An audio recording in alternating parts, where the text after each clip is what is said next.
നമസ്കാരം. മലയാളി വാർത്ത ഇൻസൈഡിലേക്ക് സ്വാഗതം. കൊടുങ്കാറ്റ് പോലെ വിമത സൈന്യം ദമാസ്കസിലേക്ക് അലപ്പോ കീഴടക്കി, പിന്നീട് നിരവധി പ്രവിശ്യകൾ കീഴടക്കി. അതിനുശേഷം വിമത സൈന്യം ഹമ എന്ന നഗരം തങ്ങളുടെ കാൽ കീഴിലാക്കി. ഒടുവിൽ ഹോംസിലേക്ക്.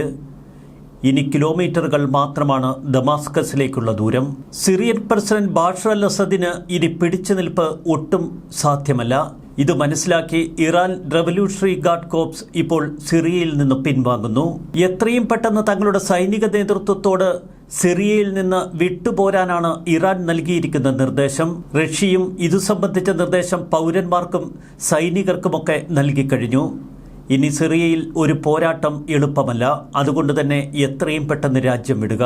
റഷ്യയും ഇറാനും കൈയൊഴിഞ്ഞതോടെ സിറിയൻ ഭരണകൂടം നിലംപൊത്തുന്ന കാഴ്ചയാണ് ലോകത്തിന് മുന്നിൽ. ആഭ്യന്തര സംഘർഷം രൂക്ഷമായ സാഹചര്യത്തിൽ ഇന്ത്യ തങ്ങളുടെ പൗരന്മാർക്ക് മുന്നറിയിപ്പ് നൽകിക്കഴിഞ്ഞു. ഇനിയൊരു അറിയിപ്പുണ്ടാകുന്നതുവരെ സിറിയയിലേക്കുള്ള എല്ലാ യാത്രകളും ഒഴിവാക്കണമെന്ന് മന്ത്രാലയം നിർദ്ദേശിച്ചു. നിലവിൽ സിറിയയിലുള്ള ഇന്ത്യക്കാർ ദമാസ്കസിലെ ഇന്ത്യൻ എംബസിയുമായി ബന്ധപ്പെടുക. ലഭ്യമായ വിമാന സർവീസുകളുടെ സേവനം ഉറപ്പുവരുത്തി പരമാവധി നേരത്തെ സിറിയ വിടാനാണ് ഇന്ത്യ തങ്ങളുടെ പൗരന്മാരോട് ആവശ്യപ്പെട്ടിരിക്കുന്നത്. സുരക്ഷയുടെ കാര്യത്തിൽ പരമാവധി മുൻകരുതൽ സ്വീകരിക്കണമെന്നും ഇന്ത്യ ആവശ്യപ്പെട്ടു കഴിഞ്ഞു. റഷ്യയുടെയും ഇറാന്റെയും പിന്തുണയോടെ ഭരിക്കുന്ന ബാഷർ അൽ അസദിന്റെ സർക്കാരിനെതിരെ തുർക്കിയുടെ പിന്തുണയുള്ള വിമതരും സായുധ സംഘങ്ങളും യുദ്ധത്തിനിറങ്ങിയതോടെയാണ് അസദ് ഭരണകൂടം ഇപ്പോൾ നിലംപൊത്തുന്നത്. ജിഹാദി വിമതർ മിന്നൽ വേഗതയിലാണ് ദമാസ്കസിലേക്ക് മുന്നേറുന്നത് എന്ന് ഇസ്രയേൽ വിലയിരുത്തി. സിറിയയുടെ അതിർത്തിയിലേക്ക് കൂടുതൽ കര വ്യോമസേനകളെ ഇസ്രയേൽ വിന്യസിച്ചു കഴിഞ്ഞു. അതിർത്തി പ്രദേശങ്ങൾ സുരക്ഷിതമാക്കുന്നതിന്റെ ഭാഗമായി പ്രത്യേക കിടങ്ങുകൾ തയ്യാറാക്കുകയാണ് ഇപ്പോൾ ഇസ്രയേൽ. ടാങ്കുകളെ പ്രതിരോധിക്കുകയാണ് ഇസ്രയേലിന്റെ ലക്ഷ്യം. അസദ് ഭരണകൂടം തകരുമെന്ന ഭയം ഇസ്രായേലിനെയും ഇപ്പോൾ പിടികൂടിയിരിക്കുന്നു. സിറിയയിലെ മൂന്നാമത്തെ വലിയ നഗരമാണ് ഹോംസ്. ഇപ്പോൾ ഹോംസ് പിടിച്ചെടുക്കാനുള്ള ഘോരയുദ്ധമാണ് സിറിയയിൽ നടക്കുന്നത്. ഇസ്രായേൽ ഡിഫൻസ് ഫോഴ്സ് പുറത്തുവിട്ട ഒരു വീഡിയോയിൽ ഇസ്രായേൽ സിറിയ അതിർത്തി പ്രദേശത്ത് ബുൾഡോസറുകൾ ഉപയോഗിച്ച് വലിയ കിടങ്ങുകൾ തീർക്കുന്നതായി കാണാം. ശനിയാഴ്ച വൈകുന്നേരവും ഞായറാഴ്ച വൈകുന്നേരവും സിറിയയിൽ നടക്കുന്ന സംഘർഷങ്ങളെക്കുറിച്ച് പ്രത്യേക അവലോകനം ഇസ്രായേൽ മന്ത്രിസഭ നടത്തിയിരുന്നു. അസദ് ഭരണകൂടത്തിന്റെ തകർച്ചയുടെ പ്രത്യാഘാതങ്ങൾ ചർച്ച ചെയ്യുകയായിരുന്നു മുഖ്യമായി ഇസ്രായേൽ. ജിഹാദി സൈന്യം തങ്ങളുടെ നേർക്ക് തിരിയുമോ എന്ന ഭയം ഇസ്രയേലിനുണ്ട്. തന്ത്രപ്രധാനമായ പല സ്ഥലങ്ങളും ആക്രമിക്കാനുള്ള പദ്ധതി ഇതിനിടയിൽ ഇസ്രയേൽ കൂടി തയ്യാറാക്കി. സിറിയൻ ഭരണകൂടത്തിന്റെ കീഴിലുള്ള രാസായുധ ഫാക്ടറി ഉൾപ്പെടെയുള്ളവ ആക്രമിക്കാനുള്ള പദ്ധതിയാണ് ഇസ്രയേൽ തയ്യാറാക്കിയിരിക്കുന്നത്. അസദ് ഭരണകൂടം നിലംപൊത്തിയാൽ ഇത്തരം രാസായുധ സംവിധാനങ്ങളൊക്കെ വിമതസേനയുടെ കയ്യിൽ അകപ്പെടാനുള്ള സാധ്യതയുണ്ട്. അത് മിഡിൽ ഈസ്റ്റിന് മുഴുവൻ ദോഷം ചെയ്യും എന്നുള്ളതുകൊണ്ടാണ് ആ കേന്ദ്രങ്ങൾ ആക്രമിച്ച് തകർക്കാനുള്ള പദ്ധതി ഇസ്രായേൽ തയ്യാറാക്കിയിരിക്കുന്നത്. രാസായുധങ്ങൾ ഒരു കാരണവശാലും തെറ്റായ ഒരു ഗ്രൂപ്പിന്റെ ഭാഗത്ത് എത്തിച്ചേരാൻ ഇടവരരുത്. ഇത്തരം രാസായുധങ്ങൾ ഹിസ്ബുള്ളയുടെയോ ഇറാൻ പിന്തുണയുള്ള മിലിഷ്യകളുടെയോ കൈകളിൽ എത്തപ്പെട്ടാൽ അത് ഭാവിയിൽ ഇസ്രായേലിന് ദോഷം ചെയ്യും എന്ന ഭയവും ഇസ്രായേലിനുണ്ട്. നിങ്ങളുടെ പരമാധികാരം ഉയർത്തിപ്പിടിക്കുക. നിങ്ങളുടെ പ്രദേശത്ത് ഇറാനെ പ്രവർത്തിക്കാൻ അനുവദിക്കരുത്. ഏതാനും ആഴ്ചകൾക്ക് മുൻപ് ബാഷർ അൽ അസദിന് നൽകിയ ഒരു കത്തിൽ ഇസ്രയേൽ ആവശ്യപ്പെട്ടിരുന്നു. ഇറാനും സഖ്യകക്ഷിയായ റഷ്യയും അസദ് ഭരണകൂടത്തെ എക്കാലത്തും പിന്തുണച്ചിരുന്നു. എന്നാൽ ഹിസ്ബുള്ളയുമായുള്ള യുദ്ധം എല്ലാ കണക്കുകൂട്ടലുകളും തകിടം മറിച്ചു. ഇറാനെയും ഇറാന്റെ പ്രോക്സികളെയും ആക്രമിച്ച് തകർക്കുകയായിരുന്നു ഇസ്രയേലിന്റെ മുഖ്യ ലക്ഷ്യം. അതുകൊണ്ട് തന്നെ സിറിയ കേന്ദ്രീകരിച്ച് വലിയ ആക്രമണങ്ങളാണ് ഇസ്രയേൽ തൊടുത്തത്. അസദ് ഭരണകൂടത്തെ താങ്ങി നിർത്തിയ ഷിയ മിലിഷ്യകളെയും അതിലപ്പുറം ഹിസ്ബുള്ളയെയും ഒക്കെ തച്ചു തകർക്കുന്ന ആക്രമണങ്ങൾ. ഇതുവഴി കൂടുതൽ നിർവീര്യമായത് അസദ് ഭരണകൂടത്തിന്റെ സൈനിക ശേഷി തന്നെയായിരുന്നു. ഇറാഖ് സിറിയ അതിർത്തിയിൽ നിന്ന് ഷിയ മിലിഷ്യകളുടെ വലിയ വിഭാഗത്തെ സിറിയയിലേക്ക് അയക്കാൻ ഇറാൻ തീരുമാനമെടുത്തിരുന്നു.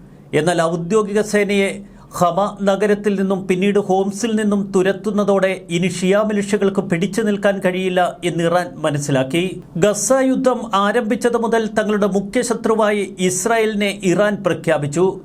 തുടർന്നവരുടെ ശ്രദ്ധ പൂർണ്ണമായി കേന്ദ്രീകരിച്ചത് ഇസ്രായേലിന് നേർക്കുള്ള ആക്രമണങ്ങളിൽ. ടെഹ്റാന്റെ മുഴുവൻ ശക്തിയും ഇസ്രായേലിനെതിരെ പൊരുതുന്നതിൽ കേന്ദ്രീകരിച്ചു. അതുതന്നെയാണ് ഇപ്പോൾ സിറിയയുടെ സർവ്വനാശത്തിനും കാരണമായത്. ഇക്കഴിഞ്ഞ വെള്ളിയാഴ്ച സിറിയയ്ക്കും ലെബനനുമിടയിലുള്ള നിരവധി അതിർത്തി ക്രോസിംഗുകൾ ഇസ്രായേൽ ഡിഫൻസ് ഫോഴ്സ് വ്യോമാക്രമണത്തിൽ തകർത്തിരുന്നു. ലാൻഡ് റൂട്ടുകളൊക്കെ ഒറ്റ രാത്രി കൊണ്ട് ആക്രമിച്ച് തകർക്കുകയാണ് IDF ചെയ്തത്. ഇതുവഴി ലെബനൻ കേന്ദ്രീകരിച്ച് പ്രവർത്തിക്കുന്ന ഹിസ്ബുള്ള സേനയ്ക്ക് ഒരു തരത്തിലും സിറിയയിലേക്ക് പ്രവേശിക്കാൻ കഴിയാതായി. സിറിയയുടെ ഹിസ്ബുള്ള കേന്ദ്രങ്ങളിൽ നിന്ന് ഇസ്രായേൽ ആക്രമണം തുടങ്ങിയതിന് തൊട്ടു പിന്നാലെ വലിയ തോതിൽ മിസൈലുകളും ആയുധങ്ങളുമൊക്കെ ലെബനനിലേക്ക് അവർ കേന്ദ്രീകരിച്ചിരുന്നു. അതിശക്തമായ ആക്രമണങ്ങളിലൂടെ ലെബനനിലെ ആയുധശേഖരം പൂർണ്ണമായി തകർക്കാൻ ഇസ്രായേലിന് കഴിഞ്ഞു. ഹിസ്ബുള്ള നിർവീര്യമായപ്പോൾ അസദ് ഭരണകൂടത്തിനാണ് ഇപ്പോൾ അതിന്റെ പ്രഹരം ഏൽക്കേണ്ടി വരുന്നത്. 2011 ആഭ്യന്തര യുദ്ധം ആരംഭിച്ചതിന് ശേഷം ആദ്യമായി പ്രധാന നഗരങ്ങളിലൊന്നായ അലപ്പോയിൽ നിന്നും ഹമയിൽ നിന്നും അസദിന്റെ സൈന്യത്തെ ഇപ്പോൾ ഇസ്ലാമിസ്റ്റ് തീവ്രവാദ വിഭാഗമായ ഹയാത്ത് തഹ്രീർ അൽ ഷാം പുറത്താക്കിയിരിക്കുന്നു. HTSന്റെ നേതൃത്വത്തിലുള്ള വിമതർ അതിശക്തമായ ആക്രമണമാണ് അസദ് ഭരണകൂടത്തിനെതിരെ നടത്തുന്നത്. വിമതരെ ഭയന്ന് ആയിരക്കണക്കിന് ആളുകൾ ഹോംസിൽ നിന്ന് സിറിയയുടെ പടിഞ്ഞാറൻ തീരപ്രദേശങ്ങളിലേക്ക് ഇപ്പോൾ പലായനം ചെയ്യുന്നു. ജിഹാദിസ്റ്റ് വിമതർ എപ്പോൾ വേണമെങ്കിലും ഹോംസ് പിടിച്ചെടുക്കാം എന്നതാണ് ഇപ്പോൾ സിറിയയിലെ അവസ്ഥ.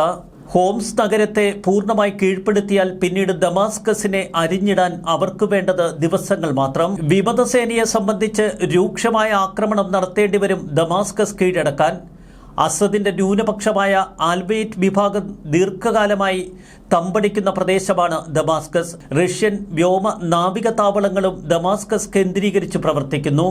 എന്നാൽ ഇതിനകം തന്നെ റഷ്യൻ സേനയെ വലിയ തോതിൽ റഷ്യ തിരികെ വിളിപ്പിക്കുന്ന കാഴ്ച നമുക്ക് മുന്നിൽ. വിമതരുടെ മുന്നേറ്റം തടയാൻ ഹോംസിലേക്കുള്ള പ്രധാന പാതയായ M5 ഹൈവേയുടെ റസ്താൻ പാലം ഒറ്റ രാത്രി കൊണ്ട് റഷ്യൻ ബോംബാക്രമണത്തിൽ തകർത്തെറിഞ്ഞു.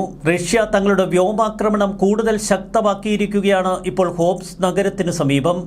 സിറിയയും വ്യോമാക്രമണങ്ങളിൽ പങ്കെടുക്കുന്നു. എന്നാൽ ഇതൊന്നും വിമത സൈന്യത്തെ നിർവീര്യമാക്കാൻ സഹായിക്കുന്നില്ല. എന്നാൽ അസാധാരണമായ ചില മുന്നേറ്റങ്ങൾ ഇപ്പോൾ രാജ്യത്തിന്റെ കിഴക്കൻ മേഖലകളിൽ. US പിന്തുണയുള്ള സിറിയൻ കുർദിഷ് പോരാളികളുടെ നേതൃത്വത്തിലുള്ള സഖ്യം ഇപ്പോൾ രാജ്യത്തിന്റെ കിഴക്കൻ മേഖല പൂർണ്ണമായി കീഴടക്കുന്നു. കിഴക്കൻ മേഖലയിലെ വിശാലമായ മരുഭൂമി കേന്ദ്രീകരിച്ചാണ് കുർദ് സേനാ സഖ്യം സാധാരണ തമ്പടിച്ചിരുന്നത്.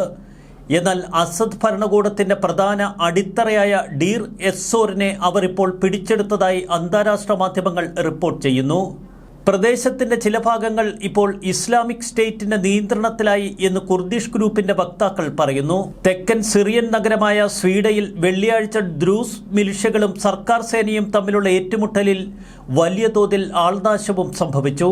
അസദ് രാജിവെക്കണമെന്നാവശ്യപ്പെട്ട് നൂറുകണക്കിന് ആളുകൾ ഇപ്പോൾ തെരുവുകളിലേക്ക് ഇറങ്ങുന്ന കാഴ്ച മറുവശത്ത്. നിരവധി വിമത സഖ്യങ്ങളാണ് സിറിയ കേന്ദ്രീകരിച്ച ആക്രമണങ്ങളുമായി തെരുവിലേക്കിറങ്ങുന്നത്.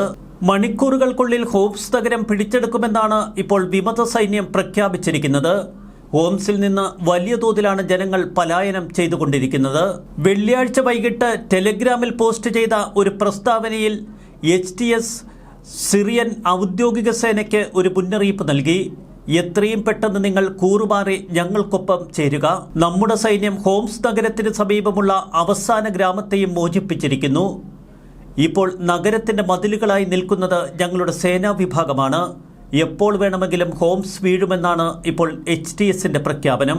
ആയിരക്കണക്കിന് ഹോംസ് നിവാസികൾ ഒറ്റ രാത്രി കൊണ്ട് പലായനം ചെയ്യുന്ന ദുരിതക്കാഴ്ച ലോകമാധ്യമങ്ങൾ നൽകുന്നു. ഹോംസ് ഗവർണറേറ്റിലെ റസ്താൻ, ദൽബിംസെ എന്നീ 2 പട്ടണങ്ങൾ ഇപ്പോൾ വിമത സൈന്യത്തിന്റെ കയ്യിൽ അകപ്പെട്ടു കഴിഞ്ഞു. ദമാസ്കസിനെ സിറിയയുടെ തീരപ്രദേശങ്ങളുമായി ബന്ധിപ്പിക്കുന്ന ഒരു പ്രധാന ക്രോസ് റോഡ് നഗരമാണ് ഹോംസ്. ഹബയിൽ നിന്ന് 46 കിലോമീറ്റർ അകലെ. ഹോംസ് പിടിച്ചെടുത്താൽ അത് സിറിയൻ സൈന്യത്തിനുള്ള മരണമണിയാകും എന്ന മുന്നറിയിപ്പാണ് ഇപ്പോൾ ലോകമാധ്യമങ്ങൾ നൽകുന്നത്.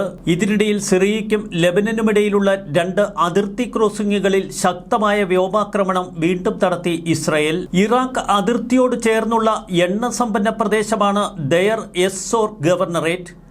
യൂഫ്രട്ടസിന്റെ കിഴക്ക് US പിന്തുണയുള്ള കുർദിഷ് സേനയ്ക്കും ഇറാൻ പിന്തുണയുള്ള സിറിയൻ സർക്കാർ സേനയ്ക്കും പടിഞ്ഞാറ് ഇറാഖി മിലിഷ്യകൾക്കുമിടയിൽ ഈ പ്രദേശം വിഭജിക്കപ്പെട്ടിരിക്കുന്നു. ഇപ്പോഴിതാ ISIL സ്ലീപ്പർ സെല്ലുകൾ ഈ പ്രദേശത്ത് കൂടുതലുള്ളതായി റിപ്പോർട്ടുകൾ പുറത്തുവരുന്നു. അത്യന്തം സ്ഫോടനാത്മകമാണ് ഇപ്പോൾ സിറിയയുടെ അവസ്ഥ. സിറിയൻ ഡെമോക്രാറ്റിക് ഫോഴ്സ് എന്നറിയപ്പെടുന്ന സിറിയൻ കുർദിഷ് പോരാളികളുടെ നേതൃത്വത്തിൽ US പിന്തുണയിൽ പ്രവർത്തിക്കുന്ന സഖ്യം വെള്ളിയാഴ്ച ഉച്ചയോടെ ഡീർ അസ്-സോർ നഗരത്തിന്റെ പൂർണ്ണ നിയന്ത്രണം ഏറ്റെടുത്തു. സിറിയയിലെ സുരക്ഷാ സാഹചര്യം കണക്കിലെടുത്ത് തങ്ങളുടെ അതിർത്തി പൂർണ്ണമായി അടച്ചു എന്ന് ജോർദാൻ പറഞ്ഞു. ഇപ്പോൾ കാണുന്ന സിറിയ 10 ദിവസം മുൻപ് ലോകം കണ്ട സിറിയയേക്കാൾ വളരെ ഭിന്നമാണ് എന്ന് മാധ്യമപ്രവർത്തകർ തങ്ങളുടെ കുറിപ്പുകളിൽ എടുത്തു പറയുന്നു.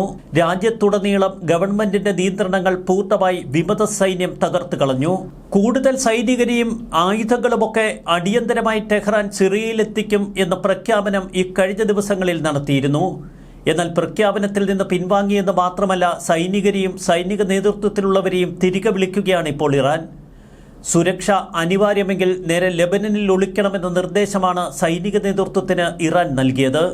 എന്നാൽ ലെബനൻ കേന്ദ്രീകരിച്ച് ഇറാന്റെ എന്തെങ്കിലും സേനാ നീക്കങ്ങളുണ്ടായാൽ ശക്തമായി തിരിച്ചടിക്കുമെന്ന് ഇസ്രായേൽ. ഇറാന്റെ ഖുദ്സ് 2 ഉയർന്ന ജനറൽമാർ ഇറാഖിലേക്ക് പലായനം ചെയ്തതായി ഇപ്പോൾ ഇറാൻ പറയുന്നു.